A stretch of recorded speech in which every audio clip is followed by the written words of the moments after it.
Let us pray. Lord, your word is the living word. Pray that your word may be alive in our thought, in our action, in our mind. In the name of the Father, Son, and of the Holy Spirit. Amen. Today is the second Sunday in Advent, and this Sunday is mostly dedicated to the Word of God, to listen to the Word of God, to understand Word of God, and how we can use Word of God in our life. The theme, the Word of God demands a response from its hearers. Demand a response from its hearers.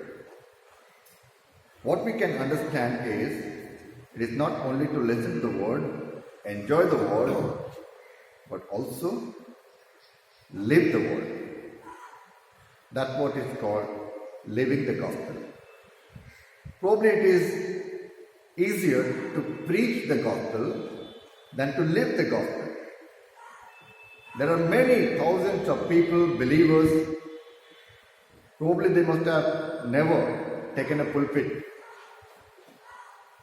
But every day they live the Gospel. So dear friend, it's not only to listen to the Word, to preach the Word, but also to live the Word. So that is what it is demanded, that a response from the hearer. That's what Jesus was even giving the parable of the sower, the farmer who started sowing the seed, and when it fell into the good ground, that means the proper listener, and it bore and it bear fruit 100-fold. That means when we hear the word and use it, then only God's word has a great meaning. There were three pastors, they were talking about their likeness for which version of the Bible they prefer. One pastor, he said, I prefer King James Version. That is original, authentic, beautiful language, nothing been diluted, taken out. So I like King James Version.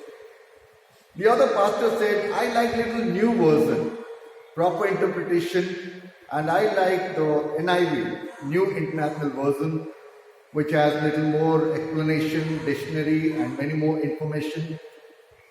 So the third pastor, he said, I like my mother's version. The other pastors were surprised. Your mother was a very simple old lady, and she always remained in her house. Hardly anyone we have seen her preaching even. And you're talking about your mother writing or translating a Bible. The third pastor said, well, I have never seen her preaching, as you have not seen. Neither she is very good in language to write or translate a Bible. But I have seen she lived the Bible. Her version was to live the Bible. Dear friends, today as we are looking at that time when we are asked, demanded that we are going to listen, not only listen, but also live the Bible, live the Gospel. So that is what a true Christian is all about. So dear friends, as we are going ahead, we will see three areas of word. We can use the word as explained in the Gospel, word as Jesus also. That's what in the Gospel of John, first chapter says, isn't it? In the beginning was the Word, and Word became flesh and dwelt among us. So, this portion is talking about the Word. That means in the beginning was Word. That means the Word was Jesus. And the Word became flesh and dwelt among us. So, the Word is Jesus. So, today, the three areas that we are going to listen to, the first thing is about receive the Word. Okay? So, receive. When I say word, you can understand not only word as word of God, but word as Jesus also. So when I say receive the word, you can understand in both the way, receive God's word, the scripture, and receive also Jesus. Fine? Next is live the word. Not only living according to the word of God, but living also like Jesus he lived. Share the word. Not only sharing the word of God, but the love and compassion, the life that Jesus lived, and to share Jesus to the people. Starting with, receive the word for a changed life. Why we receive the word? Why we receive Jesus? So that our life will be changed. In the Old Testament itself, in Zechariah when we heard, and the prophet Zechariah is bringing the word of God, appealing people that you return. Whose word it is? It is not Zechariah's word. And the word of God came to Zechariah so that Zechariah can go to the Israelite and share to the people how God is feeling. He is angry with the forefathers. That means whatever they have done and passed on to you, the wrong that you have done, and the appeal is return, transform, change. When you return, when you transform, when you are changed, and God will also return. So, to receive the word, to receive Jesus, is to transform, is to change. So, dear friends, the appeal for us is to change ourselves, to come back from our old ways. That was what John the Baptist was doing when he was calling people for baptism. Make your ways straight. That means your ways were crooked. You were going this side and that side. Your focus was not God. Your life was not disciplined. So that's what John the Baptist was calling people.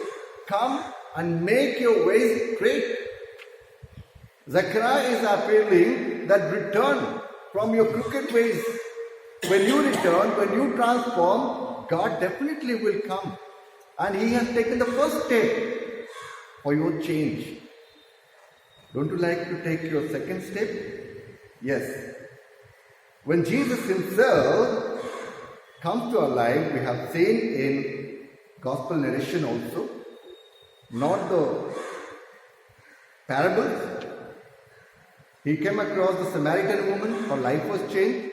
She ran to the village and she told people that I have seen the Messiah.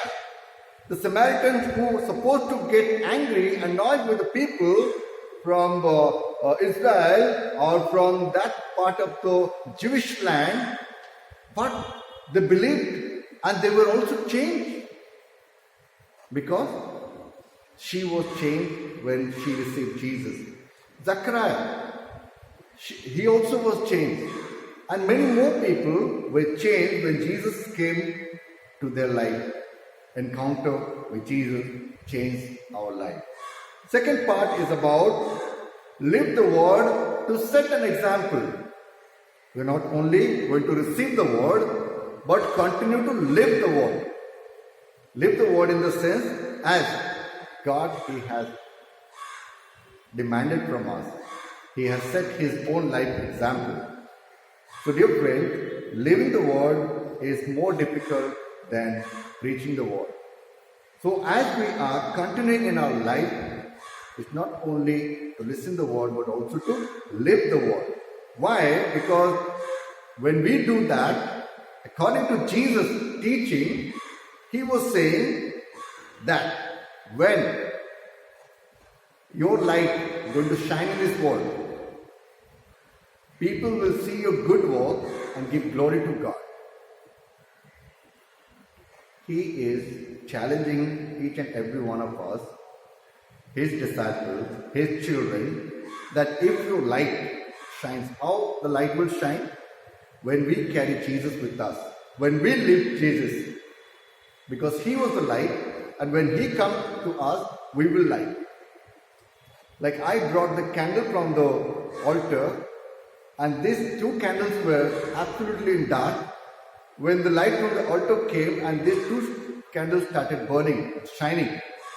Similarly, we are in dark. When Jesus comes to our life, through our life and work, we will shine. That's what Jesus was saying. So let your light so shine before people that when they see your good work, in the sense everyday life they will see and glorify God. That's how we are carrying a testimony, carrying a witness to God. Very simple example. In our life, we will have difficulties, we will have needs, we will have obstacles, we will have sickness. All these things are very natural, they will come to us. But when we live our life praising God, thanking God, and peace and joy with us and in us, people going to ask, especially the non-believers, they're going to ask, isn't it that you have this problem in your house, the sickness in your life, the loss in your life, the financial problem in your life, there are trouble in your family, but yet you have the peace and joy. How is it possible? You can testify that moment because the peace that God has given, and I am living that peace. The joy the Lord has given, I am living that joy. Yes, dear friend. Let your light so shine before men or before people that people will see us and glorify God. They will say, yes, your God is the living God, and that's how we carry the testimony. The final thing is about share the word. What was our first point? The first point was receive the word for a changed life. And the last point is share the word so that others may receive the word. You have received the word because someone has shared with you. Someone going to receive the word when you share the word. In our life and work, never ever to shy away to share Christ to others. As simple as it is. Like a beggar, when he receives the bread, loaf of bread, the beggar will not keep quiet. It's my personal experience. When I was going around to give the ticket for our ration distribution, I gave one beggar at the mall, that mall supermarket that is there, and immediately that beggar, he called out another beggar. Come, he's giving cards. Similarly, if we have received some bread of life, Jesus, are we not going to call someone, come, receive? The bread of life is here. That's what is all about sharing. Like the beggar, he had the joy of receiving that card which will give him a hamper. Are we not happy to have received Jesus? Or are we selfish enough to keep Jesus with me only, or myself only, or my family only? Share Jesus. And that's how God's kingdom is going to increase. And that is what the final commission Lord Jesus, He has given to the disciples, and then on whoever will accept His discipleship. So dear friend, may the Lord help and bless us that through this Advent journey, through the reading of the scripture, our Christmas will be more beautiful, meaningful, and joyful for God's glory. May God bless each and every one of us. Amen.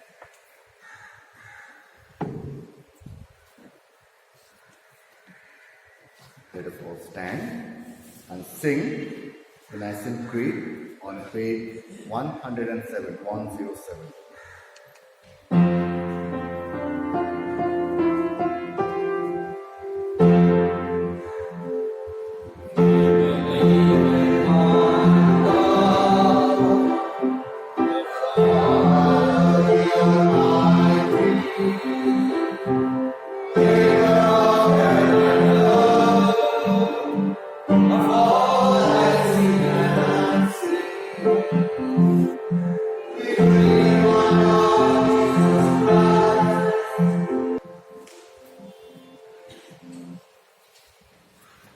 Please be seated.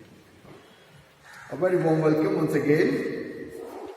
as we are celebrating this 6th Sunday, 6th December, the second Sunday in Advent, and those who are celebrating their birthday and anniversary during this week. And today, 6th of December, and Crystal Watson is celebrating her birthday. And tomorrow, Matthew Kench, and on 7th, tomorrow again, Sampriti Mohanty, and on 8th, Gail Watson, and on 9th, Dr. Henry, and on 11th, Christopher Mandal. So may God bless each and every one of you and grant upon you all the joys and the happiness in your life. We continue to pray for all those who are sick and housebound in our church. We remember Ramona, Richard Wilcher, and Dilip's son, and Obed. We are happy to see you back again after the bout of cough and cold and fever and a dislocated arm, but you are back with us. We're praising God. Let us pray. God of healing, God of comfort, God of peace and joy, we come to your presence, Lord, thanking and praising you for all the good things that we have received in our life. We very specially commend people, those who are going through this difficult time of physical illness or mental disturbances. We commit them into your hand, knowing and believing that you are a healer God, who will not allow your children to suffer more than they can bear them. Loving Father, with your gracious mercy we bring them to you, that you may grant upon them your healing, your comfort in the body, mind and soul, that they may come back to normal health, and we will rejoice and give glory unto your name. We commit ourselves into your hand. In Jesus' name we pray. Amen. The Bible study of our church continues to be held every Thursday, 6 o'clock online. And dear friends, in case you're not getting the materials, please contact me or Auntie Dolly, that you may get all the materials, or get into any of the church groups. You can find the Bible study materials. Daily Bread, our Daily Bread, which is a yearly daily reading book, which is a favorite in our church, is ready to be distributed. And please collect your copy that is there inside an envelope at the back of the church, and your name is written there, and collect them. And your friends, I would like to request, in case someone is not able to come to collect, and if you feel that you can carry that envelope and give our Daily Bread to that family, to please collect one and inform Mrs. Elizabeth Shaw that she is coordinating all this thing, and collect your copy of our Daily Bread.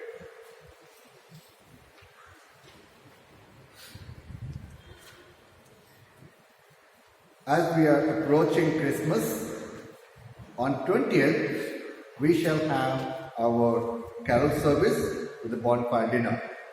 And for that, we are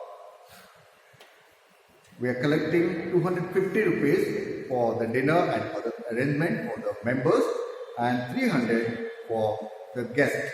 And your friends, for more safety and protection, this time we are organizing this carol service outside at the basketball court, and you can come and have a great family time participating in this beautiful carol service, and which has been planned in a different way.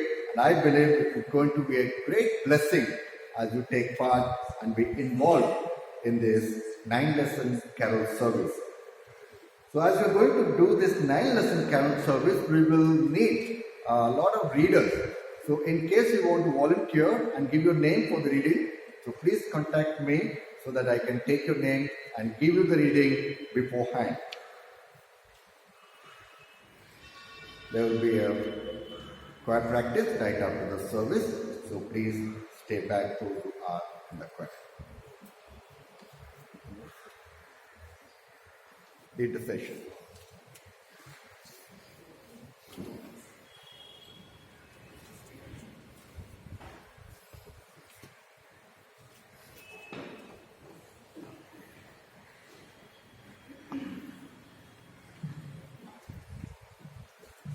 In our intercession, let us join our prayers for the whole human family with the unseen prayer of Christ the Lord. Heavenly Father, we pray for justice and peace in the whole world and for fullness of life for everyone. Lord, in your mercy, Hear our prayer. for all who live in this place, for the removal of all that divides us from each other, and for true harmony in our country. Lord, in your mercy. Hear our prayer. For all engaged in agriculture, industry, and commerce, for all workers, skilled and unskilled, and for all those who defend our country. Lord, in your mercy. Hear our prayer. For teachers and students, scientists, artists, and writers, and for all who influence the minds and hearts of others. Lord, in your mercy. Hear our prayer. For those who are suffering, the poor and hungry, the destitute and oppressed, and the unemployed, the sick and the dying, and for all who help them. Lord, in your mercy. Hear our prayer. For all whom authority is entrusted in this and other countries, especially for our President, the Prime Minister, the Governor, the Chief Minister of the state, and for all who have power over other people. Lord, in your mercy. Hear our prayer. For the unity of all Christian people and for their witness and service in the world. Lord, in your mercy. Hear our prayer. For your whole church in our country, for its councils and leaders, especially for our moderator, the moderator of the Church of South India, the Metropolitan of the Marthama Church, for our bishop, our presbyter, and for all other ministers of your church, that they may be faithful in their ministry. Lord, in your mercy. Hear our prayer.